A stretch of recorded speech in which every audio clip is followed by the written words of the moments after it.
Shri Ram Samartha. The body am I feeling is sheer illusion. In the practical world, it is important to know who I am and what my duty is. It is equally important in spiritual life to know who I really am. If I speak of something as mine, the owner I is definitely a different entity. When I talk of my body, evidently the speaker I is distinct from the body.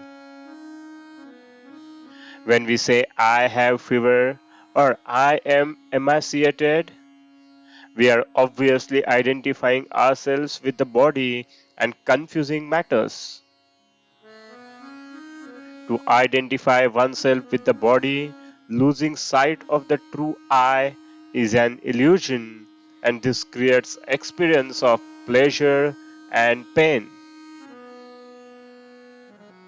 The fact that I detest pain and welcome pleasure clearly indicates that my original state must be one of joy, permanent joy.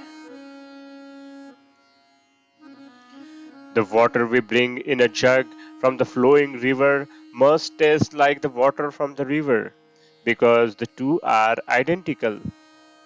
If it tastes different, we can confidently surmise that the jug must have been unclean.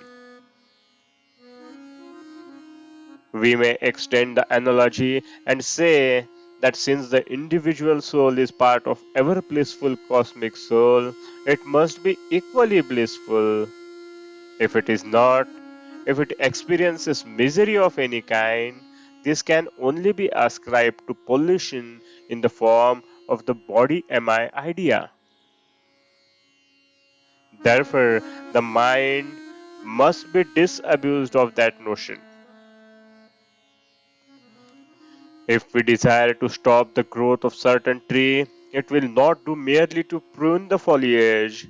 We must stop watering the roots. The tree of our prapancha has flourished because it has been nourished by playing into the hands of ego, and it is this ego that needs to be eradicated. This can be achieved by discarding the pride of doership. This pride is entirely unjustified because the true doer is God, not we. True worship consists in cultivating the conviction that God is the true doer, not I.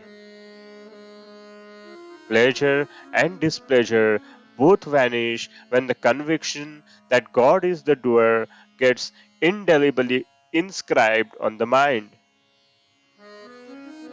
Such a mind possesses an unmistakable grandeur of contentment, and this, indeed, is the mark of saintliness. It is attainment of this peaceful, undisturbable contentment that all sadhana aims at. Namasmaran should be practiced with the conviction that all doership rests with God. Janaki Jeevana Smarana Jai Jai Ram.